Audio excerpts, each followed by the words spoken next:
So just to get you a little perspective about my professional life, kind of have close to slightly over 2 decades of experience.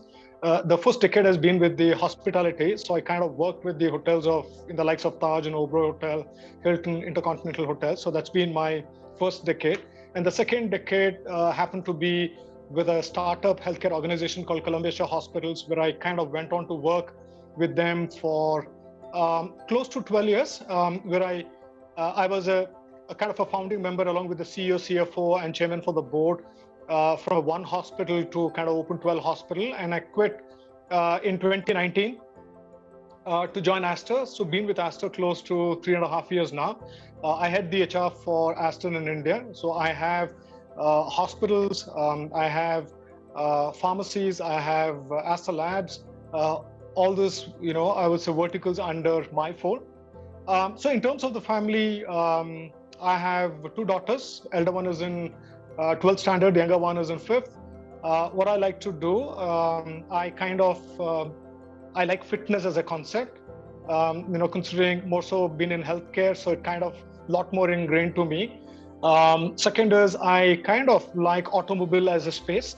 Probably if I was not doing what I'm doing today, I would have been, working in an automobile space somewhere. The other thing is I kind of used to play hockey till my college. Otherwise, I'm kind of like almost every game. I play most of them. But yes, I kind of like all the games. So that's been my personal front.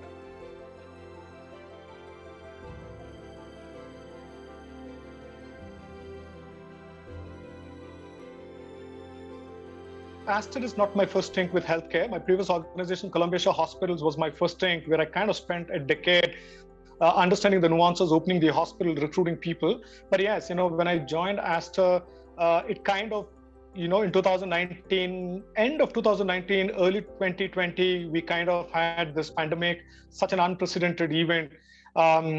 In fact, we were quite panicked because all the people going to kind of depend on the hospital. How is hospital going to respond? How are we going to look after our employees was a very, very clear aspect, which we kind of thinking. So a couple of measures or steps what we have taken is we kind of ensure that our employees don't travel in the same vehicle. If at all they travel in the same vehicle, probably we'll have less number of vehicle in the, less number of people in the vehicle.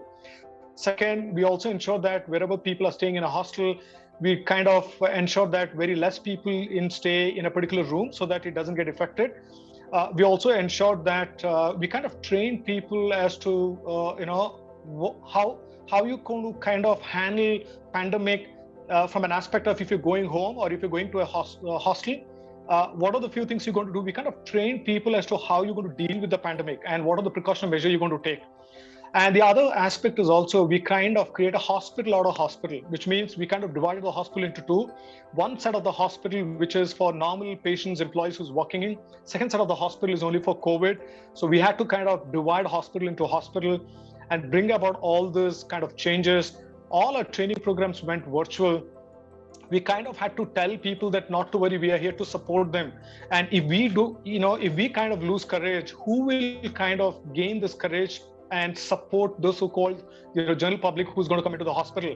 It was not an easy time. While I can explain in 2 simple sentences as to how we dealt with, but those days were not really easy. In fact, even employees were thinking, saying that if something happens to us, who's the breadwinner at home? What happens to our family members? What happens? In fact, I myself got infected with COVID twice, and I kind of went back and gave it to all the people in my family. And can you imagine if you have elder people at home and it kind of gets into them, you will have some scars which you can't even remember or rather remove it forever. So we had to take a lot of precaution measure, infuse a lot of confidence in people to say that we are here, we are warriors, we're going to fight this out. And we kind of, we kind of fortunate enough, we haven't, except for 1 or 2 people who we lost during the pandemic, and that too, they were not working with us. They were kind of at home. It has happened because of, for whatever issues, they had at home. But in that sense, we never kind of lost people while at work, because of COVID. I think God has been fortunate from that angle.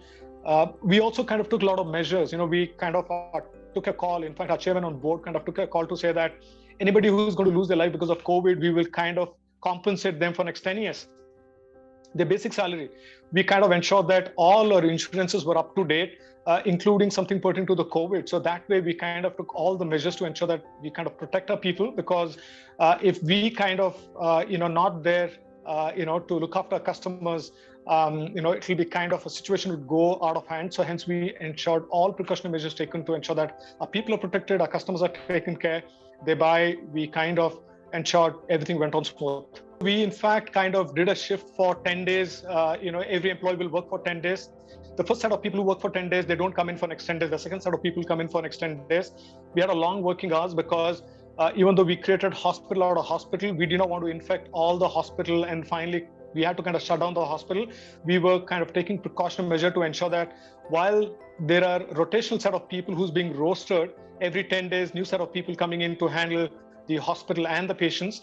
So thereby they were burnout, but we kind of ensured that it is not kind of getting into an extent where we had to lose people or people have to quit because of number of long working hours. That's one. Second, we also ensured that we kind of had a bench strength created to support our existing set of people. So we are not going high and dry. Also to infuse confidence in people, saying that we also always had kind of created a bench strength to ensure that all this unprecedented time is being taken care.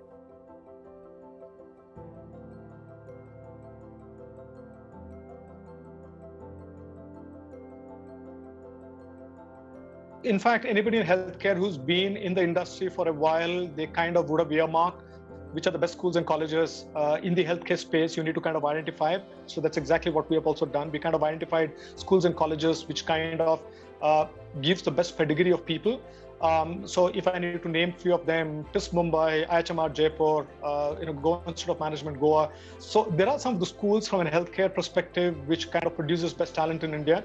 One is identifying them, recognizing the right school or the college. That's first. Second is be the first one to kind of get into the campus, because if you go through midway through or the last, you will not find the best talent, because the best talent would have been taken over by a lot of other potential industries. So that's where you need to kind of walk in, probably the first two or the first three to walk in and choose the best talent. Obviously, you need to have a kind of an assessment center or an interviewing technique where you kind of pick the best brains out of that school, because that's more so important. So once you've done this, you need to kind of plan how to onboard them. How does your management trainee program work? Kind of handhold them, ensure that they kind of fall into the groove really, really well. Ensure that the learning happens to the best of the knowledge. Ensure that they kind of go through the drill really, really well, so that they kind of be the future leaders within the organization. So that is something which is so important for any institution or organization. Identifying the best schools, ensuring that you are the first one to ensure that you have an assessment center to pick the best of the talent and onboard them, handhold them, ensure that they go through the grind. So you have them ready. I think this should be a kind of a regular exercise. This can't be 1 year and then you don't go to the schools and colleges again. This needs to be a regular exercise if you need to fill in the talent at the bottom of the rung, because you need to have the talent coming in year on year, because attrition is high in the healthcare. Also, healthcare is one of the sector which is really, really growing, which means you need to look at your future needs as well. Considering we are present between India and GCC, we are also making a lot of conscious effort to move our talent from India to GCC and giving them that leg up. So which is so more so important from that angle. We run internship program for a couple of schools and colleges. Internship programs are typically time bound. There's a request from the schools and the colleges which has come in. We kind of give them a project. For example, if I may take one of the example, the waiting time for a patient when they come into the hospital to meet a doctor is, for example, it takes X amount of time. So we typically have this kids coming out of the school, we give them this project, ask them to crack the code and come back and present this. So there's a win-win situation for both of them. One, we would have cracked this, the challenge what we have in hand. And second is, it's an amazing internship study for these kids to go back and present themselves. So the learning is both way. And this is a regular affair which happens with us from time to time.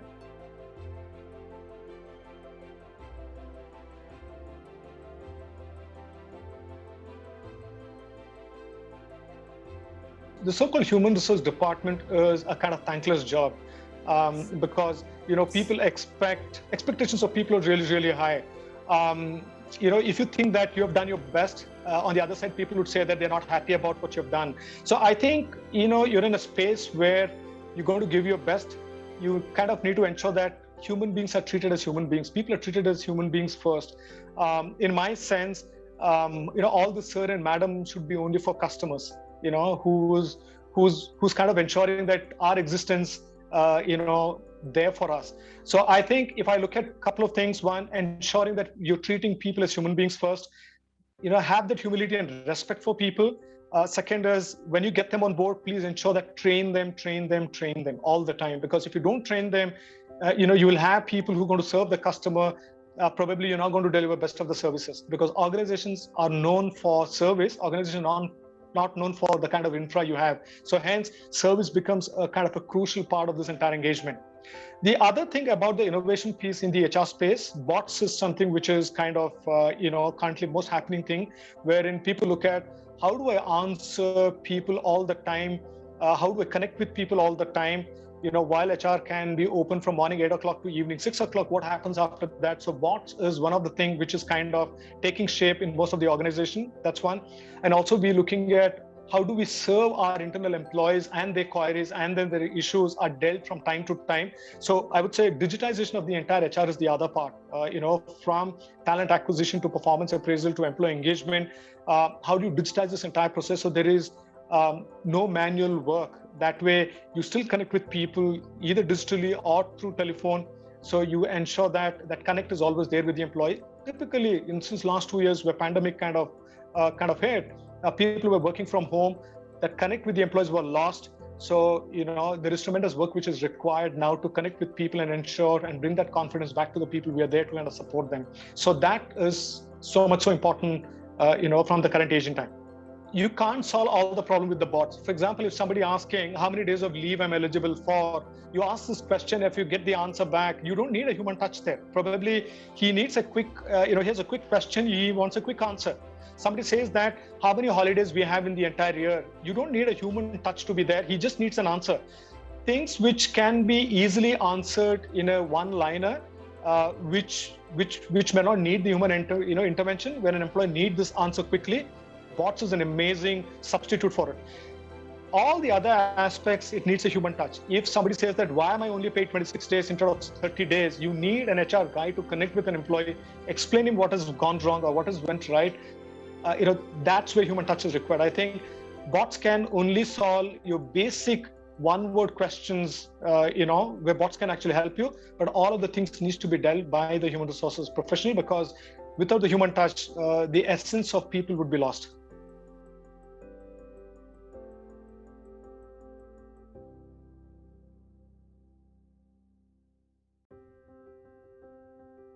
I see, if you look at now, we're kind of getting into a new office now. In a new office, for example, if I have 60 people, I have only 30 seats, which means I'm looking at a hybrid workforce model. So I'm not looking at, if I have 10 people in the human resource, I don't expect all the 10 people to come to the office. I'm telling people that at any point in time, I have a roster. Those people who work on a Monday don't come to office on Tuesday. Those people who work on Tuesday don't come to office on Wednesday. So I have 3 days a week coming into the office, 3 days people working from home. I have that flexibility for people, which means they can manage their work-life balance really, really well. That's one. Second, I also bring in that discipline, because when you're kind of not coming into the office when working from home, in my own sense, I kind of keep telling this to people, there is something called learning by seeing. So learning by seeing is grossly missed when you work from home. That's where a hybrid model, which is here to stay, because people get the flexibility to come to the office, but however, we will also have a kind of a roster, which will bring in the discipline to people, which will also help in this question, which I've asked, saying that learning by seeing can, definitely help people. That's one. Second, what is the new trend? D&I, which is diversity and inclusion, is the other piece which we kind of focusing, or across the world, people are kind of focusing on the D&I. I think that's going to be the next best thing which is going to happen, be it people with special needs, be it with how many of your workforce are women, all those things going to kind of take the center seat, because that's what's going to drive the future. So that's where I think we also kind of doing a lot of initiatives there, even though if you kind of know it, healthcare is 70% women, 30% men, because all your nursing folks, a majority are women, right? So that's why we already have an advantage of kind of, I would say diversity in people. Also, we kind of moving people from India to GCC. That's our huge part which we're going to play next year to look at how do we kind of give a leg up to our people who worked in India to go into the GCC, and we're also planning how from GCC people can go to the European countries, to kind of give the services there and also kind of get that exposure. So DNI is going to be the crux. Employee wellness part is also kind of taken, to the next level. For example, during the pandemic, we kind of organized so much of virtual activity, be it conducting yoga, be it ensuring referring our people to psychiatry wherever people kind of have a burnout.